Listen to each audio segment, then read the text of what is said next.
यथा मुद्रया साक्षात् कुरुते प्रबोध समये वाद्वयम् नमः।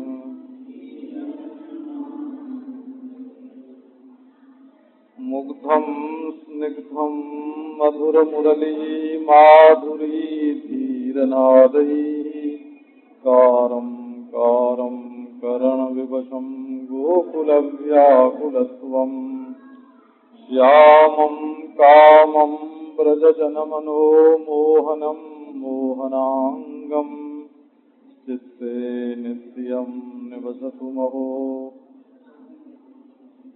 अस्ति स्वस्तरुणीकराग्रविगलत्कल्पप्रसूनाप्लुतं वस्तु प्रस्तुतवेणुनादलहरी निर्वाणनिर्व्याकुलम् स्रस्तस्रस्तनिरुद्धनीविविलसत् गोपीसहस्रावृतम् हस्तन्यस्तनतापवर्गमखिलोदारं किशोराकृति। ओम शांति।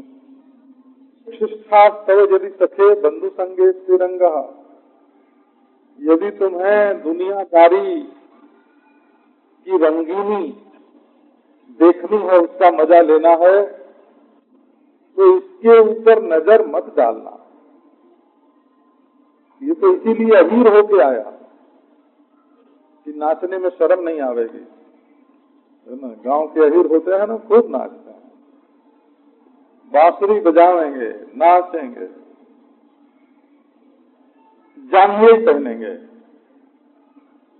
कंबल ही रखेंगे कंधे पर, लठिए ही हाथ में रखेंगे, सोने का नहीं मोर पंख का मुकुट बांधेंगे।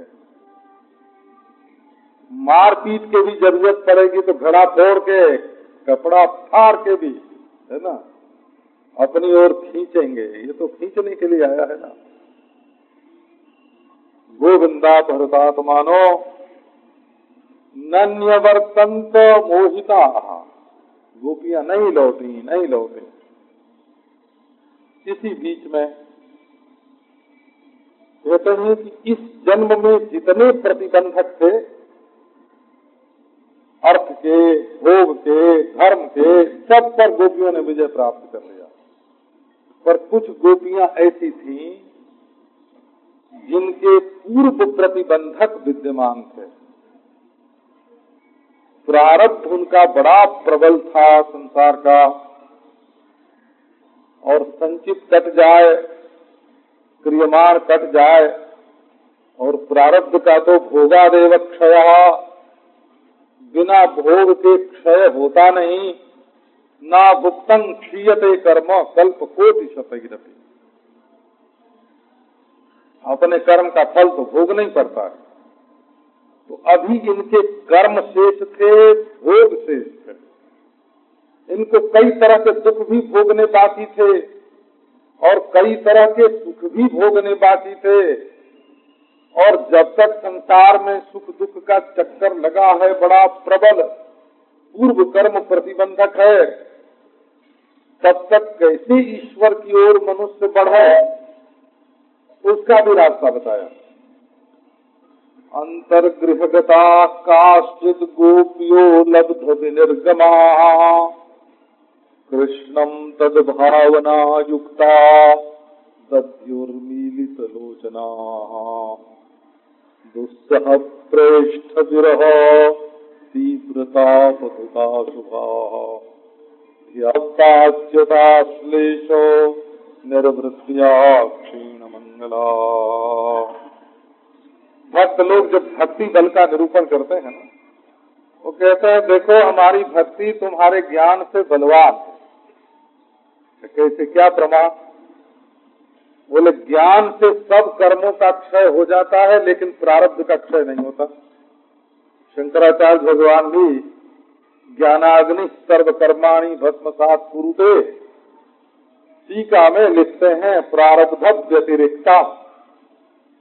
ज्ञान की आग जब जलती है तब सब कर्मों को भस्म कर देती है, लेकिन प्रारब्ध को छोड़कर लो। लेकिन महाराज जब ये प्रेम की आग जलती है नारायण, ये प्रेम आग्नि भक्त लोग कहते हैं बड़ी प्रबल है, बड़ी प्रबल है ये प्रेम आग्नि।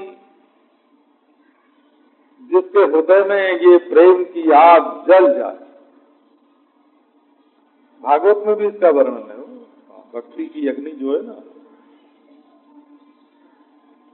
देवानाम गुणलिंगानाम आनुश्रविक कर्मणाम सत्व एवैक मनसो वृत्ति स्वाभाविकी तुजा अनिमित्ता भागवती भक्ति सिद्धेर गरीयसी जरयत्यासु याकोशम निगीर्ण मनलो यथा। जैसे खाए हुए को जठराग्नि बचा देती है, ऐसे भक्ति की आग जब हृदय में जलती है तो पंचकोश को भस्म कर देती है और शुद्ध आत्मा परमात्मा से मिल जाती है। ये बात श्रीमद् भागवत में, श्रीमद् भागवत के तृतीय स्कंद में कपिल देवहूति के संवाद में ये बात आई है। जरयत्यासुजा कोशाम निगीर्णम अनलो यथा। तो ये भक्ति की आग, अब आपको उसका नमूना दिखाते हैं। घर का दरवाजा बंद और वो भी ग्वाला महाराज बड़ा प्रौढ़ था, लेके डंडा दरवाजे पर बैठ गया। तो देखो मैं कोई हेरा गहरा न तू खैरा नहीं हूँ, जैसे और गोपियां चली गई और तुम भी चली जाओ, हड्डी पसली तोड़ दूंगा। ताला बाहर किवाड़ी बंद करके, ताला बंद, खिड़की सब बंद, निकल नहीं सकते हो। अरे चिड़िया उड़ने भर की जगह नहीं मिली, अलग से निर्गमा। अब क्या हुआ, अब देखो कर्म जलाने की प्रक्रिया चली। ये भगवत कृपा है, वो इसका नाम पुष्टि है, इसका नाम मर्यादा नहीं है, इसका नाम पुष्टि है। ये भगवान की ओर से भक्त को ये सहायता मिल रही है। तो गोपियों ने क्या किया कि सद्भावना युक्ता, हृदय में श्री कृष्ण की भावना से युक्त होकर के कि हमको श्री कृष्ण से मिलेंगे, भले कुछ हो जाए, और आंख बंद करके मीलित लोचना, आंख बंद करके बैठ गए। अब देखो मीलित लोचना शब्द जरा मामूली सा है। ये कहती हैं कि अगर इन आंखों से श्री कृष्ण का दर्शन नहीं होता है तो फिर दूसरी कोई चीज हम नहीं देखेंगे। व्रत मीलित लोचना, अच्छा बाबा ये घर तुम्हारा, ये शरीर तुम्हारा, निकलने तुम नहीं दोगे, लेकिन इन आंखों से हम श्री कृष्ण के सिवाय और किसी को देखेंगे ही नहीं। मीलित लोचना हो गया ना, ज्ञान हुआ। बोलो देखो जब प्रेम का उदय होता है तो बाह्य विषय का परित्याग करना ही पड़ता है। ये सन्यासी लोग कहते हैं ना, क्या सन्यासियों का मंत्र तो आपको मालूम होगा, कश्चित धीरः प्रत्यगात्मानमईक्षत आवृत्त चक्षु अमृतत्वमिच्छान। श्री कृष्णामृत का पान करने की यदि इच्छा है, कृष्णामृतम चल विगाढुनुदीरिताम, चलो चलो सखी कृष्णामृत का पान करिया में। कृष्णामृत माने जमुना जल। सास ने पूछा बेटी क्या बोली अभी, बोले कृष्णामृतम, कृष्णा जमुना है ना, जमुना जी का जल पीने के लिए हम जा रहे हैं। अच्छा, और सखी ने पूछा कि क्यों सखी क्या मतलब, बोले कृष्णामृतम, वही सावरा अमृत है ना, कृष्णामृतम जल विगाढुनुदीरिता।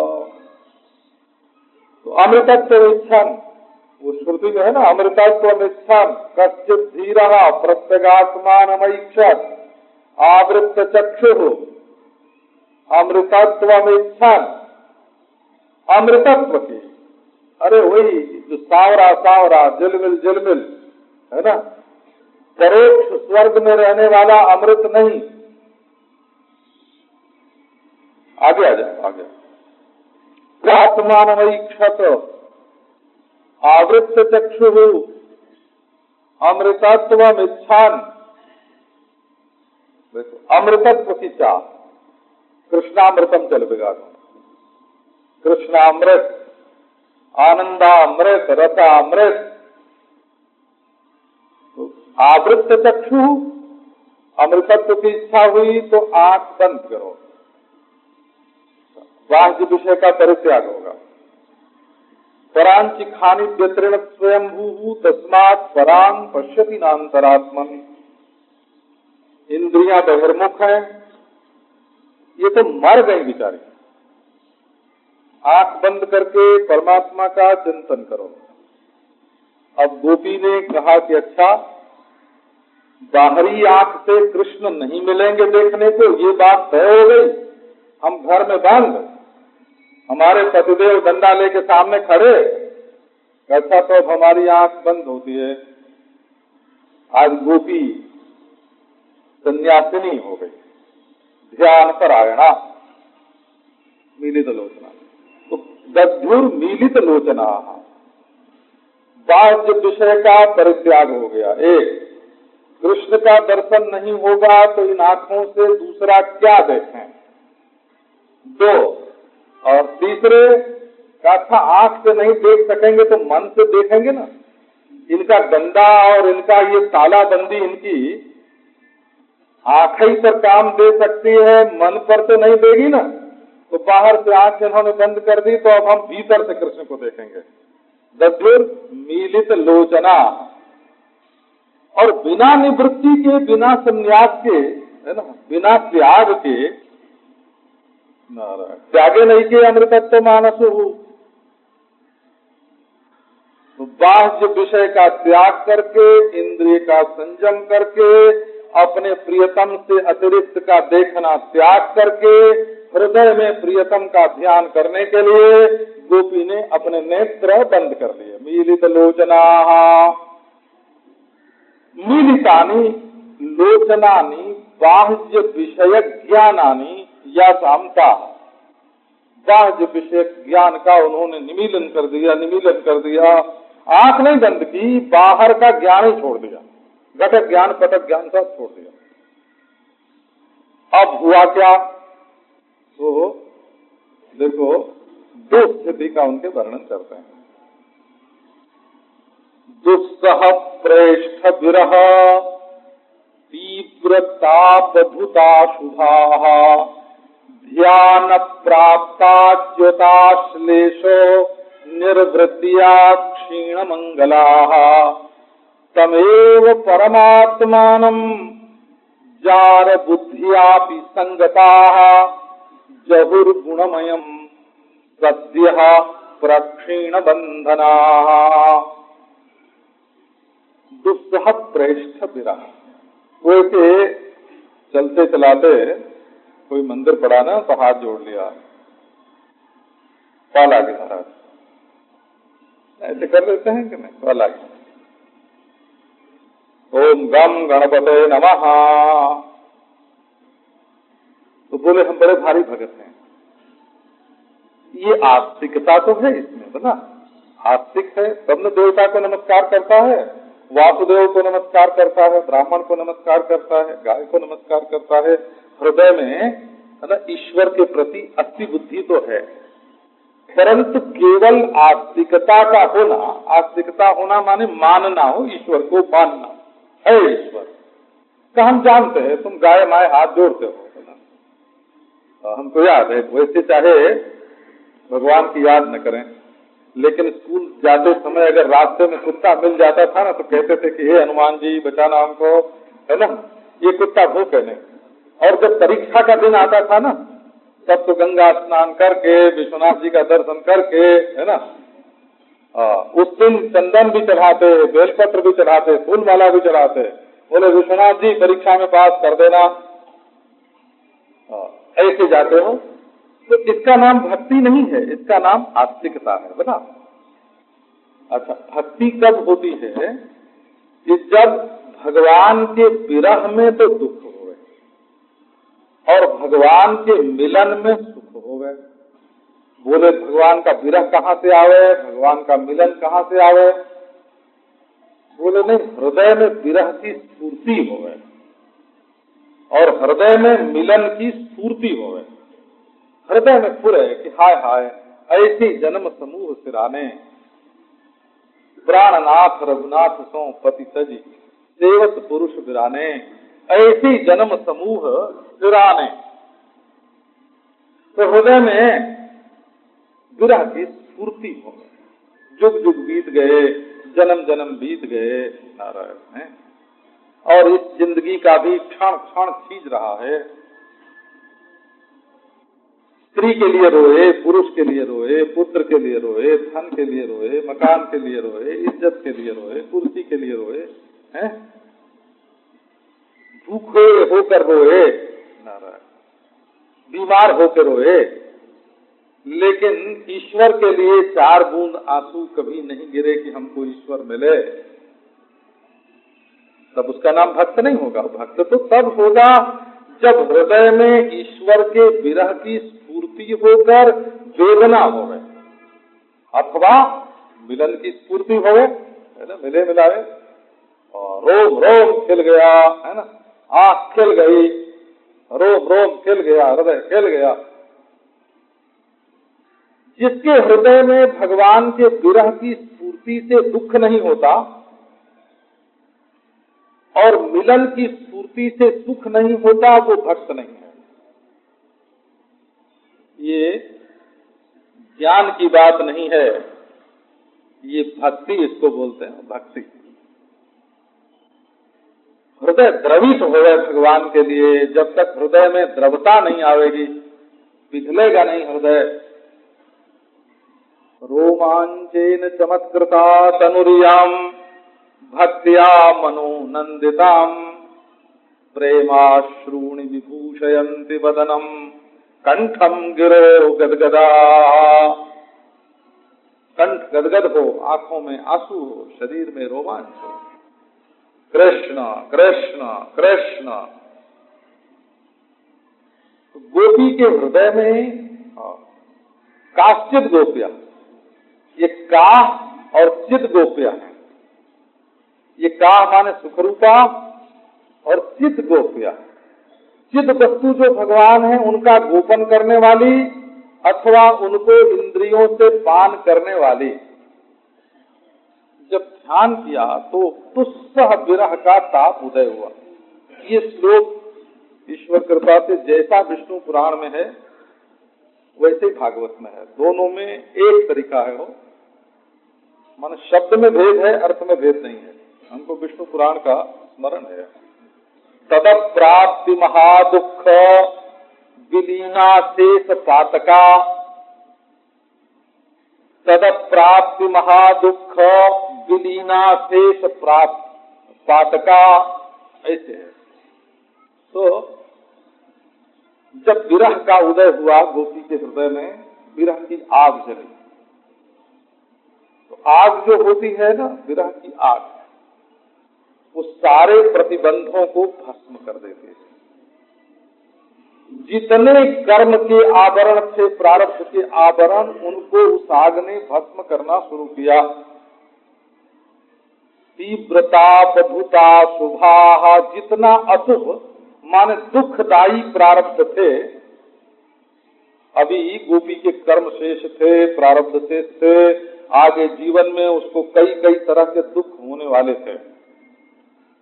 पर वो दुख कहीं धन जाने से आता, तो कहीं शरीर में रोग आने से आता, तो कहीं मित्र के वियोग से आता, वो दुख कई तरह से आता। जब भगवान के विरह का दुख हुआ तो अब न पुत्र विरह, न मित्र विरह, न पति विरह, न धन विरह, न गृह विरह, न यशो विरह, कोई विरह, न भोग विरह, न धन विरह, कुछ नहीं। क्या हुआ कि भगवत विरह। अब सर्वम पदम हस्ति पदे निमग्नम, है ना, जितना दुख उसके जीवन में होने वाला था वो सब दुख भगवान के विरह में हो गया।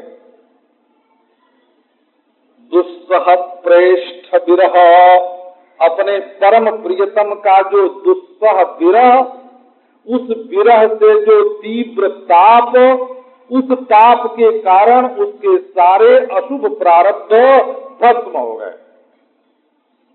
ये जब प्रियतम का विरह उठता है, उत्तापी पुटपाकटोपी गरल ग्रामादपि क्षोभणः, खौलते हुए सोने से भी ज्यादा दाहक होता है। सब जहर एक में मिला दिए जाए तो उनसे ज्यादा हो ये तेज होता है। वज्र से भी ज्यादा दुस्सह होता है। हृदय में शल्य चुभ जाए उससे भी ज्यादा कठिन होता है। कालरा होने पर, हैजा होने पर जितनी पीड़ा होती है उससे भी ज्यादा पीड़ा इसमें होती है। बोले ये श्री कृष्ण का विरह गोपी के हृदय में उदय हुआ, और उदय होने से उसके जो प्रारब्ध जो ज्ञान होने पर भी क्षीण नहीं होते, वो विरह ताप की प्रबलता से सारे के सारे अशुभ क्षीण हो गए। जब अशुभ क्षीण हो गए, चित्त निर्मल हुआ, सारे पाप ताप आंसू में बह गए, तब ध्यान में आए श्री कृष्ण। ध्यान प्राप्ताच्युताश्लेष निर्वृत्तिया क्षीण मंगला। ध्यान में प्राप्त जो अच्युत आश्लेष, अच्युत आश्लेष का एक अर्थ है अच्युत का आश्लेष। श्री कृष्ण का आलिंगन प्राप्त हुआ, हृदय में आए श्री कृष्ण। गोपी का शरीर तो घर में बैठा हुआ, आंख बंद, किवाड़ी बंद, और ये महाराज महाचोर राज न जाने कैसे भीत में से घुस आते हैं, छत में से टपक पड़ते हैं, है ना।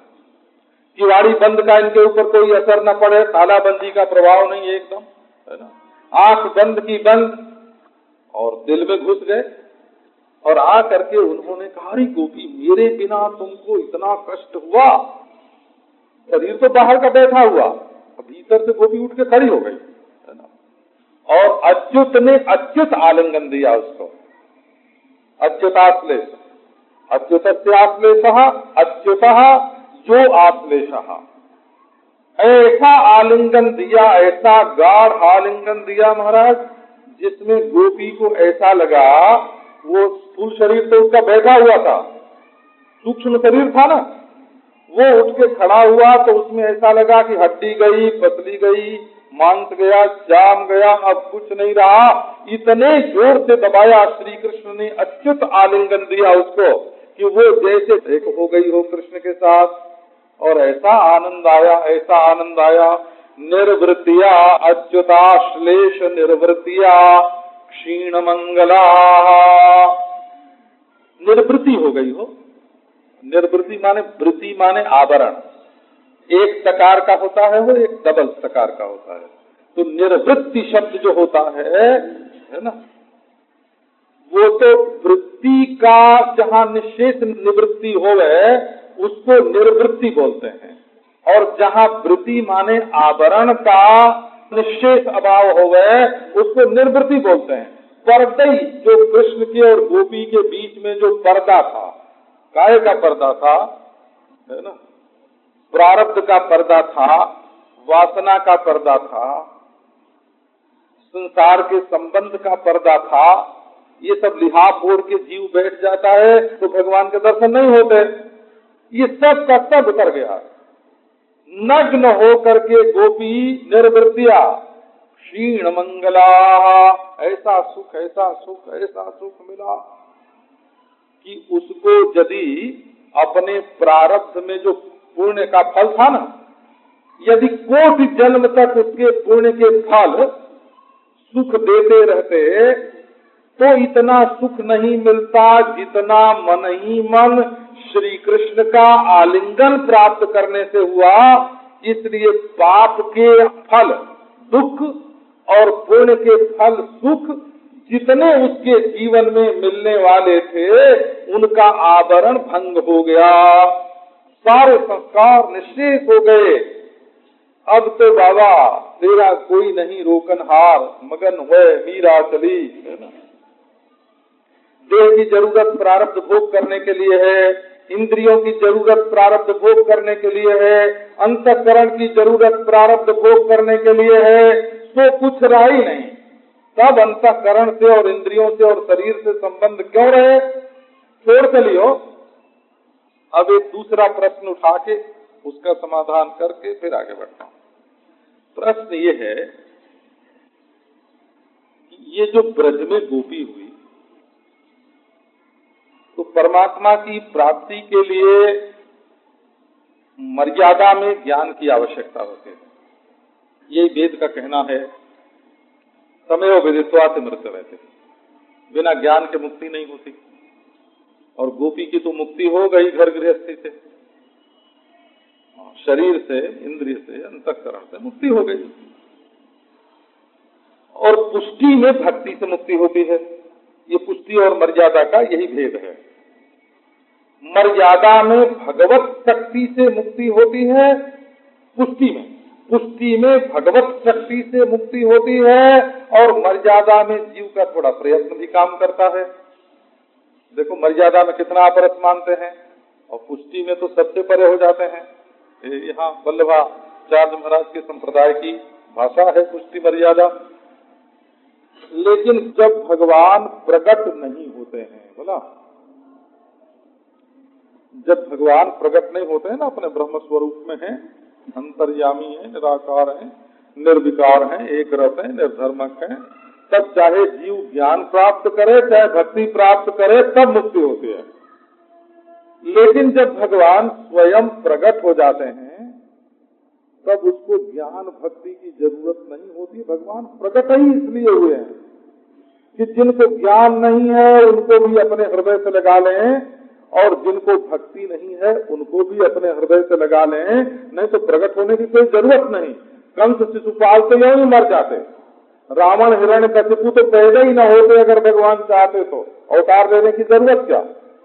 अवतार लेते हैं भगवान नृणाम निष्प्रेयसार्थाय व्यक्तिर भगवतो नृप, लोगों का कल्याण करने के लिए भगवान प्रकट हुए। उस समय तो श्रीमद् भागवत में लिखा है कि महाभारत के युद्ध में श्री कृष्ण भगवान अर्जुन के रथ पर बैठे थे ना, तो महाराज अर्जुन के बाण में उतना सामर्थ्य नहीं था जितना वो श्री कृष्ण की आंखों में और उनके सौंदर्य में शक्ति थी। सबकी आंख खींच लेते हो बिना तीर के, बिना तुक्का के। अर्जुन के रथ पर आगे बैठ गए, और बड़े बड़े वीर जब निशाना मारने लगे तो उनकी नजर तो चली जाए कृष्ण की ओर, बाण फेंके कहीं किसी को लगे नहीं, और तब तक उधर से पांडव पक्ष से बाण आवे और उनको मार दें। जमी है निरीक्ष्य हता गता स्वरूपम, श्रीमद् भागवत में ये बात है, कृष्ण को देख देख करके मरे और स्वरूप को प्राप्त हो जाए। ये तो महाराज बड़ा विलक्षण है। युद्ध भूमि में 23 अक्षौहिणी सेना को यूं ही मुक्ति देने वाला ये आकर के ब्रज भूमि में प्रकट हुआ, और गोपी को अभी पाप लगा है, अभी पुण्य लगा है, अभी उसको पाप पुण्य से छुटकारा पाना बाकी है। गौड़ेश्वर संप्रदाय के लोग मानते नहीं इस बात को। पहले जो बात कर रहा था वो सुबोधिनी के अनुसार कर रहा था, अब विश्वनाथ चक्रवर्ती की टीका के अनुसार बात कर रहा है। दुस्सह प्रेष्ठ विरह तीव्रताप धुताशुभा ध्यान प्राप्ताच्युताश्लेष निर्वृत्तिया क्षीण मंगला तमेव परमात्मानं जार बुद्धिया विसंगता जहुर्गुणमयं देहं सद्य प्रक्षीण बंधना। वो कहते हैं कि गोपियों में अशुभ तो था ही नहीं, तो कहते हैं ब्रज के वृक्ष लता में भी पाप नहीं है। तो जब उद्धव जी चाहते हैं कि हम ब्रज में वृक्ष बन जाएं, और जब ब्रह्मा जी चाहते हैं कि हम ब्रज का कोई पौधा बन जाएं, तो जो वृक्ष, जो लता, जो पौधा बनने के लिए उद्धव और ब्रह्मा व्याकुल हैं, वो वृक्ष कोई पाप से पैदा हुआ है, वो लता कोई पाप से पैदा हुई है, ये कल्पना ही व्यर्थ है। तब वो काहे के लिए हुए हैं? बोले बड़े बड़े भक्त हैं, प्रेमी हैं, बोले हम यहाँ लता बन के रहेंगे और फूल खिलेंगे हमारे, तो कृष्ण उनकी गंध लेंगे। हम वृक्ष बन के यहाँ रहेंगे तो श्री कृष्ण हमारा फल चखेंगे, हमारी छाया का आनंद लेंगे। वो तो कृष्ण की सेवा करने के लिए प्रेम के वैवस्य से वृक्ष बने और प्रेम के वैवस्य से लता बने। तो गोपी में ये कहाँ से आया कि वो पाप कर्म उसका शेष रहा हो और पुण्य कर्म शेष रहा हो? तब उसका अर्थ ये दूसरा करते हो, दुस्सह प्रेष्ठ विरह तीव्रताप भूता शुभा। जिस समय गोपी के हृदय में श्री कृष्ण के विरह का तीव्र ताप आया, ऐसी आग आई, ऐसी जलन आई कि सारी दुनिया में जितने पाप हैं त्रैकालिक, है ना, भूत में जितने पापी हुए और उनके जो पाप, वर्तमान में जितने पापी और उनका जो पाप, और भविष्य में होने वाले जितने पापी और उनका पाप, वो पाप जो चित्ताकाश में, समस्त चित्ताकाश में संस्कार रूप से मौजूद थे, वो थर थर कांपने लगे, सब के सब पाप। बोले क्या बात है? अरे यदि हम सब पाप दुनिया में मिल जाएं, इकट्ठे हो जाएं और किसी एक को इतनी तकलीफ देना चाहें तो इतनी तकलीफ हम लोग नहीं दे सकते जितना दुख, जितना ताप ये गोपी श्री कृष्ण के विरह में भोग रही है। फिर महाराज इकट्ठे हुए जगत के पुण्य, ध्यान प्राप्ताच्युताश्लेष निर्वृत्तिया क्षीण मंगला। संसार के सब गुण इकट्ठे हुए, पहले के, अब के और आगे के, सब जीवों के सब गुण इकट्ठे हुए और उन्होंने देखा कि गोपी के सामने प्रकट होकर के श्री कृष्ण ने एक बार, है ना, अपने दिव्य अंग की दिव्य गंध से उसकी नासिका भर दी। उसकी सारी इंद्रियां अपना काम छोड़कर नाक में चली आई। एक बार उन्होंने बांसुरी पर पी फूंक दी, बोला उसके कान भर गए प्रेम से, आनंद से। एक बार उन्होंने दोनों हाथ से उसका आलिंगन किया मन ही मन, और वो आनंद से भर गए। लिहन्तेव और चक्षुर्भ्याम, पिबन्तेव चक्षुर्भ्याम, लिहन्तेव जिह्वया। मानो आंखों से पी रही हो, मानो जीभ से चाट रही हो। जब श्री कृष्ण के साथ मिलकर वो गोपी आनंद में मगन हो गई तो दुनिया भर के जितने त्रैकालिक पुण्य हैं, भूत के, वर्तमान के, भविष्य के पुण्य, है ना, वो सब के सब छोटे पड़ गए। क्षीण मंगला, क्षीण मंगला का अभिप्राय हुआ मंगल क्षीण हो गए। उन्होंने कहा कि अगर हम सब लोग मिल जाते, सब पुण्य, और किसी एक व्यक्ति को हम चाहते कि इस पुण्य का फल दें, तो क्या इतना सुख हम दे सकते थे? बोले अरे ना, कृष्ण के ध्यान में इतना सुख मिला, इतना सुख मिला कि सब के सब पुण्य क्षीण हो गए। गोपी के साथ पाप पुण्य का संबंध नहीं है, वो तो श्री कृष्ण के संबंध में, है ना। आपने सुना ही होगा कि यदि त्रैकालिक सुख को, ये रूप गोस्वामी का एक श्लोक है, वो कहते हैं कि दुनिया में अब तक जितना सुख हुआ है, धर्म से, अर्थ से, काम से, मोक्ष से, समाधि से जितना हो रहा है और जितना सुख आगे होगा, उन सबको इकट्ठा करके तराजू के एक पलड़े पर रख दें और दूसरे पलड़े पर भगवान के विरहाभास का जो दुख है ना, दुख, उसको रख दें, तो उस दुख में जितना सुख है उतना सुख सृष्टि में न कभी था, न है, न होगा, क्योंकि ये भगवत संबंधी सुख है, ये भगवत संबंधी दुख है। एक बार ललिता सखी जा रही जमुना जी का पानी भरने, किसी को तो बहाना बना देती हूँ, उनको पानी भरने की जरूरत नहीं थी, गोरस बेचने की जरूरत नहीं थी, जल भरने जा रहे हैं। इतने में क्या देखती हैं कि नारद जी किसी वृक्ष के नीचे बैठे, वीणा एक ओर पड़ी और बस झरझर आंसू गिर रहे। तो ललिता जी ने जाके दंडवत प्रणाम किया, बोली कि महाराज आप काहे को रो रहे हैं, दुख क्या है आपका? तो क्या श्री कृष्ण के दर्शन के लिए रो रहे हैं, हम करवा दे दर्शन आपको? बोले ना ना, हम अपने दर्शन के लिए नहीं रो रहे हैं, हम तो चाहे जब कर लेते हैं। हम उन लोगों के लिए रो रहे हैं जो तत्व ज्ञान प्राप्त करके मुक्त हो गए। तो क्यों? बोले उनको ये सुख अब नहीं मिल सकता, वो तो मुक्त ही हो गए, है ना, वो तो मुक्त ही हो गए। अब वो तो विदेह मुक्त हो गए, अब उनको ये सुख नहीं मिल सकता। हाय हाय, ये सुख पाए भी नहीं, वो संसार से चले गए, उनके लिए हमको रोना आता है ना। ऐसे बोलते हैं। तो ये श्री कृष्ण जो है ना, निरावरण प्रकट पर ब्रह्म परमात्मा है, हो नेति नेति जीवों के लिए है, परमात्मा के लिए नेति नेति नहीं है। ये व्यतिरेक मुखी जो ज्ञान है कि निषेध करो फिर तुम ब्रह्म हो, ये तो अज्ञान का आवरण जिनमें है ना, उनके लिए है। और जहाँ अज्ञान के आवरण का अत्यंता अभाव है, ऐसा नहीं कि पहले अज्ञान का आवरण था और फिर ज्ञान प्राप्त करके वो मिटाया गया, है ना, ऐसा नहीं। जहाँ अज्ञान का आवरण कभी आए ही नहीं, हुए ही नहीं, जिनको कभी छुए ही नहीं, वो श्री कृष्ण तमेव परमात्मानम, वही है, वही बना जिसका तीनों अवस्था में अन्वय है, वो नहीं।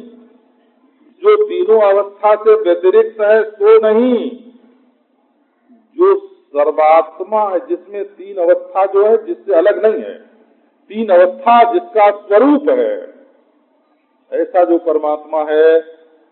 जार बुद्धियापि संगता, बोले भले वो पहचानती नहीं थी। देखो आप व्यवहार में जानते हो, नहीं वस्तु शक्ति ही बुद्धिम अपेक्षते, वस्तु शक्ति को बुद्धि की अपेक्षा नहीं होती।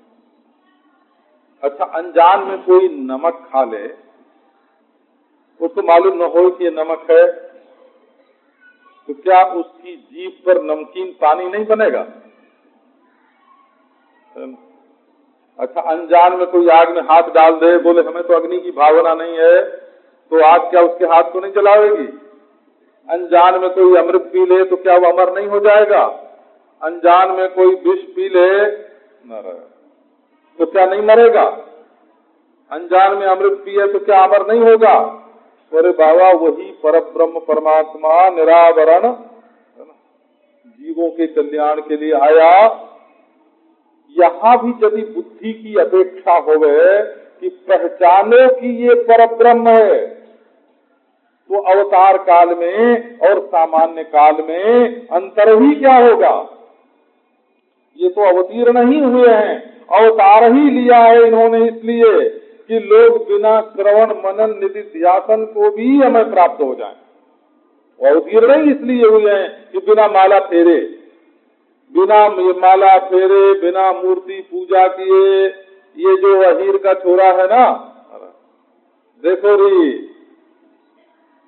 यह नंद का छोरा बरछी मारे जाता है, बरछी सी तिरछी चितवन से पैनी छुरी चलाता है, हमको घायल देख बेदर्दी मंद मंद मुस्काता है, ललित किशोरी जखम जिगर पर नौन पूरी बुरकाता है। देखो री, ये नंद का छोरा। तो बाबा, जार बुद्धियापि संगता, माना कि ये नहीं मालूम था इनको कि ये परब्रह्म परमात्मा है। एक बात और है, ये कई लोग ऐसा मानते हैं ना कि कर्म से ही बंधन है और कर्म से ही मुक्ति है। ये पूर्व मीमांसा का सिद्धांत है, हो कर्म से बंधन, कर्म से मुक्ति, सकामता से बंधन और निष्कामता से मुक्ति। ये देखो, निष्कामवादियों का मत। विक्षेप से बंधन और समाधि से मुक्ति, ये जोगियों का मत है। अविवेक से बंधन और विवेक से मुक्ति, ये सांख्यों का मत है। और अज्ञान से बंधन और ज्ञान से मुक्ति, ये वेदांतियों का मत है। तो बंधन का जैसा हेतु मनुष्य कल्पित करता है, उसी के अनुरूप उसको मुक्ति का हेतु कल्पित करना पड़ता है। असल में बंध और मुक्ति दोनों कल्पित। तो बंध जैसी अवस्था में कल्पित हुआ है, मुक्ति भी वैसी अवस्था में होगी। जार बुद्धिया विसंगता मिली तो श्री कृष्ण से ना। तो आप जानते हैं वृंदावन में जितने संप्रदाय हैं इसके संबंध में, निम्बार्क संप्रदाय, राधा वल्लभ संप्रदाय, ये दोनों जार भाव नहीं मानते हैं। और श्री चैतन्य संप्रदाय, श्री वल्लभ संप्रदाय ये जार भाव मानते हैं। रामानुज संप्रदाय में भी थोड़ा थोड़ा मानते हैं, पर उनके यहाँ तो मुख्य रूप से नारायण की उपासना है ना, इसलिए वे ज्यादा इधर ध्यान नहीं देते हैं। वहाँ तो राधिका रानी को, गोपियों को दूसरे ढंग से माना गया है। वैसे श्रीमद् भागवत पर तो टीका सभी की है, सभी संप्रदायों की टीका है। निम्बार्क संप्रदाय का सिद्धांत प्रदीप है।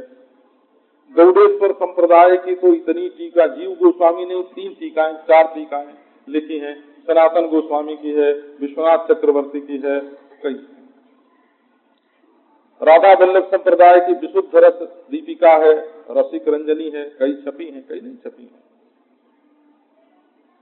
तो रामानुज संप्रदाय में वीर राघवाचार्य की है, श्रीनिवासाचार्य की है, सुदर्शन सूरी की है।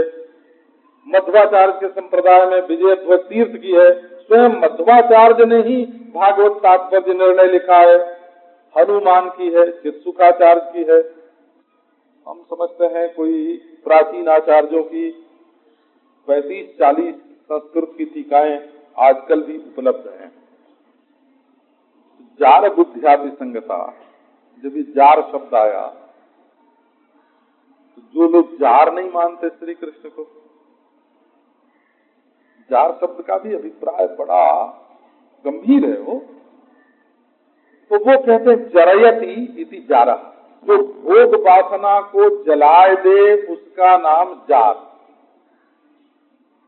ये श्री कृष्ण जो है ये हमारी ऐन्द्रियक भोग वासना को जलाने वाला है। जार बुद्धिया विसंगता, इस बुद्धि से भी वो गई, परंतु जहुर गुणमय अंधे हम। तो जार बुद्धिया विसंगता, और जो लोग जार मानते हैं उनका अभिप्राय बड़ा विलक्षण है, उसको भी देखो। वो कहते हैं कि ये जो इंद्रियां हैं हमारी, इंद्रिय वृत्तियां समझो, इनका असली प्यारा कौन है आप देखो। बड़ा धोखा होता है आदमी को समझने में, बड़ा धोखा होता है। मालूम ये पड़ता है कि ये फूल हमको प्यारा है, ये मालूम पड़ेगा, या ये भोजन हमको प्यारा है, ऐसा लगता है ना।